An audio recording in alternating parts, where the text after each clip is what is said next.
Hello and welcome back to An Old Man Watches, where today I'm going to be talking about the regrettably short-lived Amazon TV show A League of Their Own, which came out in 2022. The show is set in 1943 and is about the formation of the newly launched All-American Girls Professional Baseball League, which is quite a mouthful, and particularly the Rockford Peaches, a team in that league. Now, the league has come about due to large numbers of young men away on military service in World War II, and the owners of the league hope that this alternative competition will keep the sport in the public consciousness until the quote real unquote players return. Now, as you might imagine, with the kind of attitude from even the people backing the league, the players face a lot of ridicule and disbelief from the wider community, who doubt not just the women's abilities on the field, but also their very characters for wanting to play. The women thus find themselves forced to live under draconian decency standards, again with heavy quote marks around the word decency. They can't go on dates with men unless they have a chaperone. They can't wear trousers or pants if you're American in public, and they absolutely positively cannot be outed as homosexual, which of course some of them were. Now, being gay was still illegal throughout the US at this time and was in fact still classified as a mental disorder, a status that would not be rescinded until 1973. Now, the show is something of an ensemble arrangement, but our main point of view characters are Carson Shaw, a married woman from a small town whose passion for the game drives her to join the league, where she discovers an entirely different passion she never knew she had, and Maxine Chapman, whose African American heritage means that no matter how good a pitcher she may be, she's not allowed to play in the new league. Baseball remains a fully segregated sport at this time, a policy that would not change for another 4 years. So the show is thus one about people who are outsiders, whether it be for their gender, their race, their sexuality, or even just simply because they have audacity to love playing a sport and want to do so professionally while being female. Uh, Something that I'm sure many female soccer players can relate to even today. Now, when released in 1992, the original A League of Their Own movie wasn't really expected to be a big hit. Films about professional female athletes were pretty thin on the ground, but its solid script and strong cast won both critical and commercial acclaim, which is how it came to be that 30 years later, Amazon agreed to produce this reboot series. Now, the newer League of Their Own would also enjoy critical success. As a streaming show, it's hard to judge its commercial outcomes, but it did do well enough that Amazon announced a second season, which alas never came to fruition. It was a casualty of the 2023 writers' strike, or accurately, a casualty of the greed of the Alliance of Motion Picture and Television Producers, who forced the strike to happen. Now, I liked both the movie and the show a lot, and that is pertinent because it's clear that the people behind the show were also fans of the movie. They demonstrate this in a variety of ways, such as recreating iconic moments of the original film. There's no crying in baseball, and Donnie's reflexive catch of a suddenly thrown ball, which are both deliberately echoed here. And I also see echoes and parallels and mirrors in the cast and characters. Rosie O'Donnell, who played one of the main characters in the original movie, guest stars here in a minor role. The most central character of the film is again the catcher for the Peaches, though Carson is a very different person with a very different journey to take from the much more confident and assured Dottie from the movie.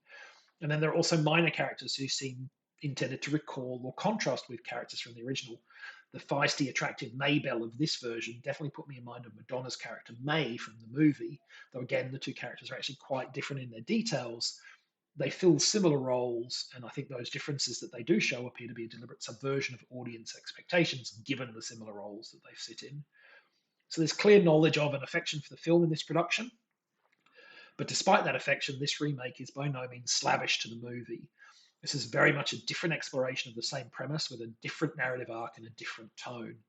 In particular, this show is a lot less cozy than the movie was.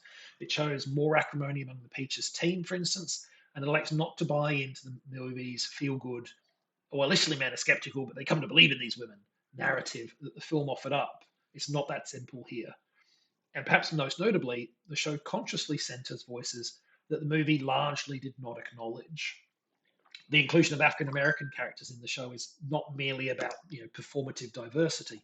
It's clearly a conscious choice to tackle real life issues and themes that were largely ignored by the 1992 film. The movie very much focuses on the battle of the women players to be taken seriously as women who play baseball, and it does a good job of that at the cost of largely ignoring other social factors such as the racial segregation of the United States in the 1940s.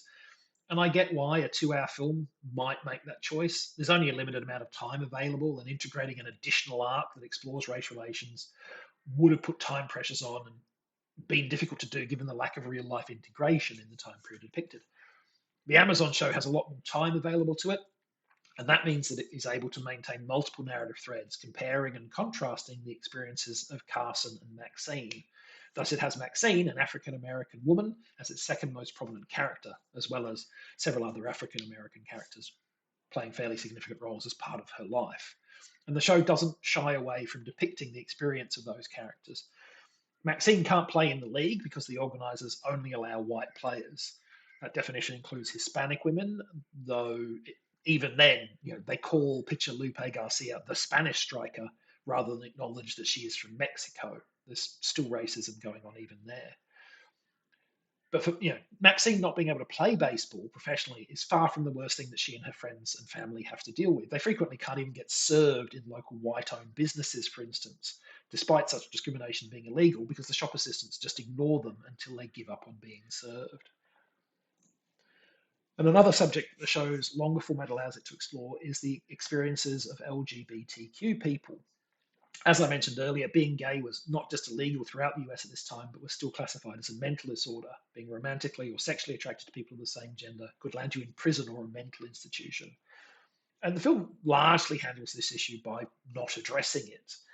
But there have been 30 years since 1992 and the making of this show, and 30 years that included a serving US president having a public tantrum about his own nation's women's soccer team because of its vocal inclusion of and support for the gay athletes that were part of the squad.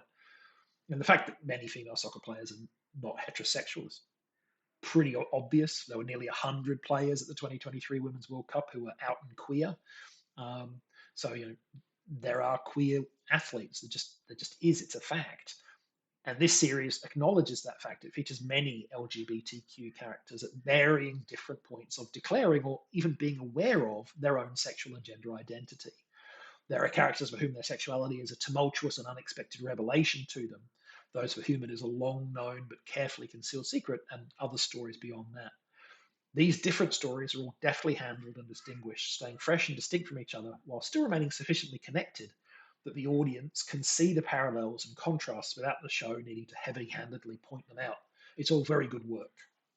So overall, this was a well-written, well-acted show with real heart. It's a shame that real life got in the way of season 2 happening. Next time, An Empress and the Warriors is a movie with what feels like a somewhat awkward title to me, but nonetheless, I enjoyed this 2008 Hong Kong action film. But that is for next time. Until then, thanks for watching. I hope you enjoyed it. And if you've seen this show or the original film, let me know what you thought of them.